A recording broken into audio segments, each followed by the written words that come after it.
Are you aware that the US Safe House Foreign Affairs Committee has urged the USA government to take Americans home for treatment and not dump them in foreign countries? We join the people of Kenya, the health professionals, in saying no to this Ebola facility in Nanyuki or elsewhere within the territory of the Republic of Kenya. Kenyans' interest must come first, Mr. President. On the second issue, like all other Kenyans, we are greatly alarmed by the targeted, well-oiled ethnic profiling of the people of the Mount Kenya community. This leaves us with no choice but to tell the people that they are under siege from the man they voted for as president, Mr. William Ruto. Apart from denying them development, maiming and killing their children, issuing shoot-to-kill orders, the president has now orchestrated a 41 versus 1 narrative to sever the people of the Mount Kenya region. In particular, the Kikuyu, Embu, Meru, and Tharaka communities. From the outset, we want it to be publicly known that any violence, destruction of property, and loss of life in Mount Kenya region is state-sponsored. The chief financier of this scheme is the Cabinet Secretary for Interior, Mr. Kipchumba Murkomen, and the PS for Interior, Mr. Raymond Omolo, while the executor is one Mr. Moses Kuria. We want to remind Mr. William Ruto a simple story of the former president of Liberia, Mr. Charles Taylor. He is still serving a 50-year jail term in a British prison following his involvement in civil war in Sierra Leone for crimes against humanity, including murder, rape, among others. To Mr. Moses Kuria, Mr. Kipchumba Murkomen, Mr. Omar Hassan, Mr. Raymond Omolo, be reminded of Rwanda's Felicien Kabuga. Kenyans have not forgotten the 2007-2008 post-election violence. Mr. William Ruto, the then Eldoret North MP, crafted a 41 versus 1 narrative to isolate the people of the Mount Kenya region. We remember that over 1,300 Kenyans lost their lives. Hundreds of thousands of Kenyans lost their property and homes. Some Kenyans are still in IDP camps 20 years later. Mr. William Ruto and the UDA Secretary General, Mr. Omar Hassan, a notorious hate monger and tribal terrorist, have a better story to tell. We do not know what bitter obsession the two leaders have with the people of the Mount Kenya region. 20 years later, we know that Mr. William Ruto is more vicious, is more bold, is more brutal, is more bitter, is less caring, is too bloodthirsty, is well networked, is more resourced, is better experienced to cause electoral violence and state-sponsored violence and terrorism. This is just to subvert the will of the people and ruled by the iron fist in the 2027 elections. Mr. William Ruto, we want to advise you and your warmongers that Kenyans are more superior and more enlightened. The world is more alert and ICC is closer to you than ever before. The world must watch the brewing state-sponsored violence and culture of Gunism in Kenya, courtesy of Mr. William Ruto and his mafia. He is more emboldened by the fact that his former lawyer, Mr. Karim Khan, is the chief prosecutor at ICC. 2027 is not 2007. 2027 is not 2007. And neither is 2007, 2027. This profiling, tribal and ethnic incursion, and smear campaign will not be tolerated. The people of the Mount Kenya region are free to live anywhere in this country and do business with others.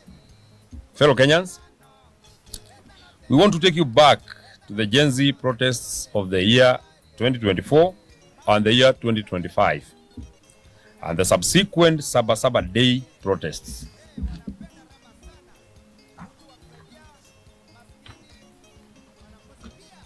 Hundreds of our young people were killed by this regime. We have buried some, and others have never been seen. We have not forgotten.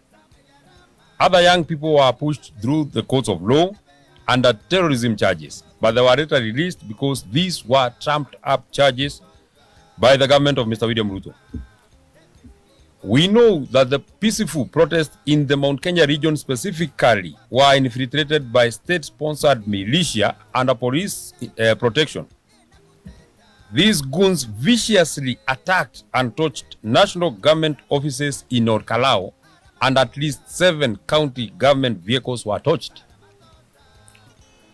The identities of these goons were given to the DCI, and to date, not a single arrest has been done. However, innocent young people were apprehended and forced to record false statements to implicate the area Senator John Medhu, myself. Fortunately, these statements could not make a case when the government learned that the days before and after the mayhem, the senator was out of the country on official duty. In Kikuyu town, locals were torched and sections of the sub-county offices, vehicles and machinery were destroyed by goons well coordinated by the government to lay blames on the innocent and peaceful residents of Kikuyu town and blame it on the opposition. In Naivasha town, Power Star supermarket was petrol bombed and small businesses have never recovered. 8 trucks belonging to Kanini wholesalers were torched. Ketia supermarket was broken into and shelves emptied, while Nganga's hotel was completely vandalized. In Kabati, Kandara constituency, Murang'a County, county supermarket was looted dry.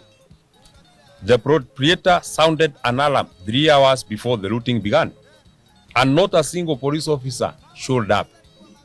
The culprits were non-locals, guarded by police in plain clothes.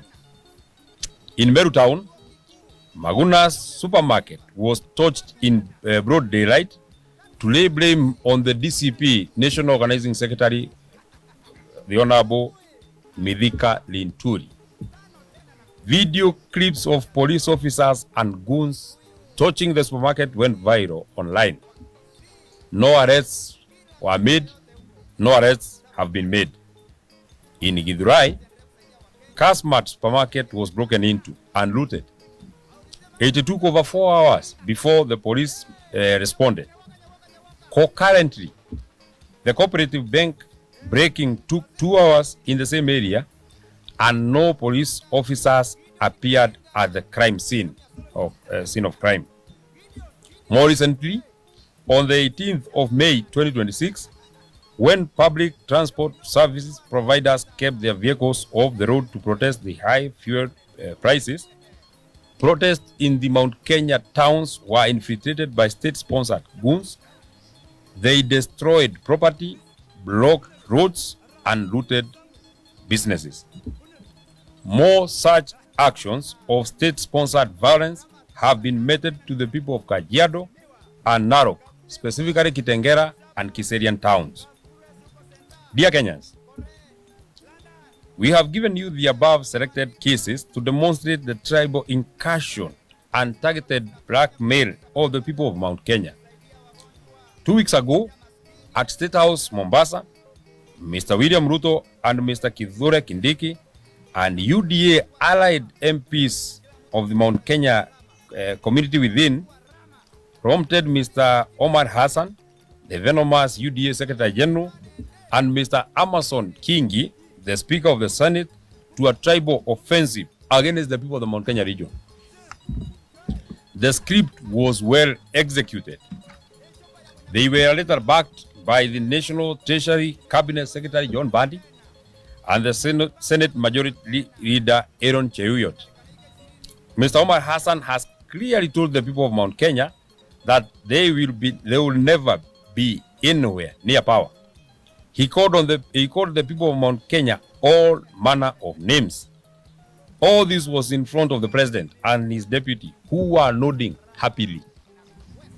In the same event, Mr. Amason Kingi, the Speaker of the Senate, blatantly castigated the people of the Mount Kenya region. All this in front of the president and his deputy. Mr. John Bandi, the Cabinet Secretary for Treasury, has told the people of the Mount Kenya region that they should be nowhere near the leadership of this country. He has not been asked a single question. He is the Cabinet Secretary in charge of the National Treasury. The Lamu County Woman Member of Parliament, Muthoni Marubu, warned Kikuyus in Peketoni and Lamu that they would be killed if they do not vote for William Ruto in 2027. Mr. William Ruto has a perfect script to stifle the people of the Mount Kenya region to oblivion ahead of the 2027 general elections and ensure voter suppression, voter apathy, and completely demobilize them. To the people of the Mount Kenya region, we stand with you as your leaders. You are Kenyans, and a majority of the people of Kenya stand with you. Be strong. We remind you that you are still the sons and daughters of Mau Mau.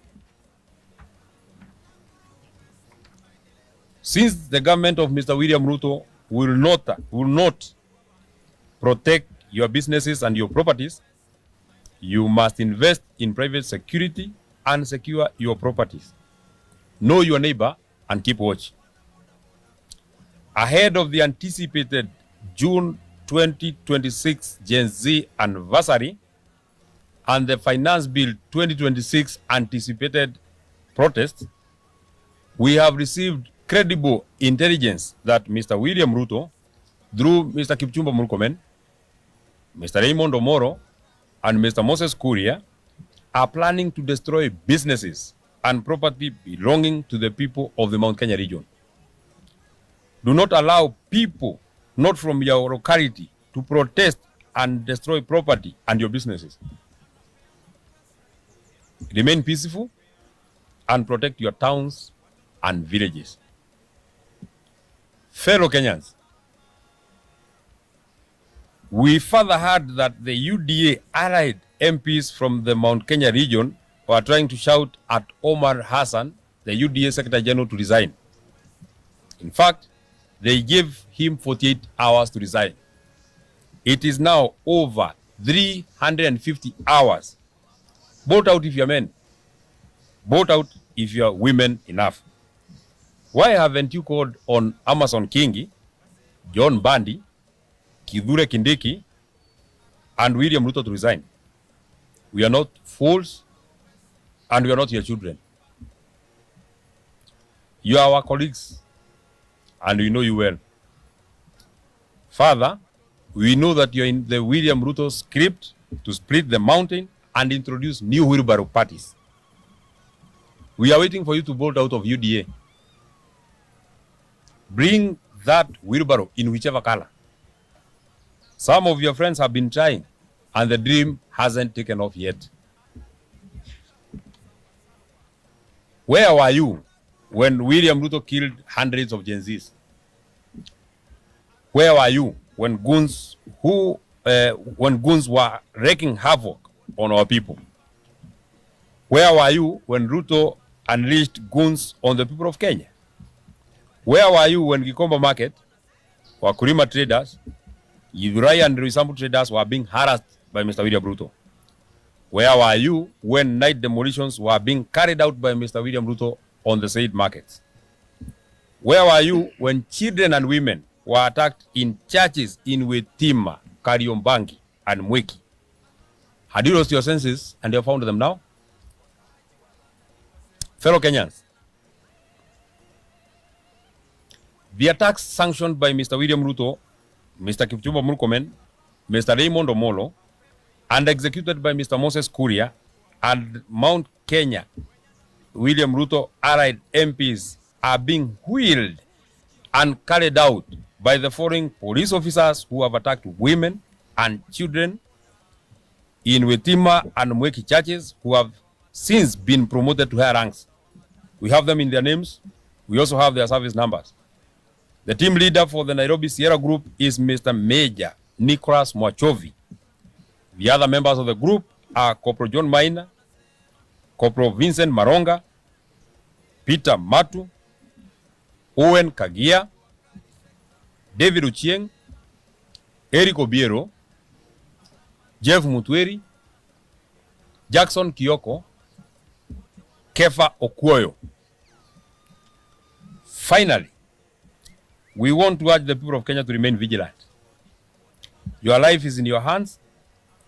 Do not expect William Ruto to take care of your security when he cannot even secure himself. His mind is full of violence. That is the end of our statement.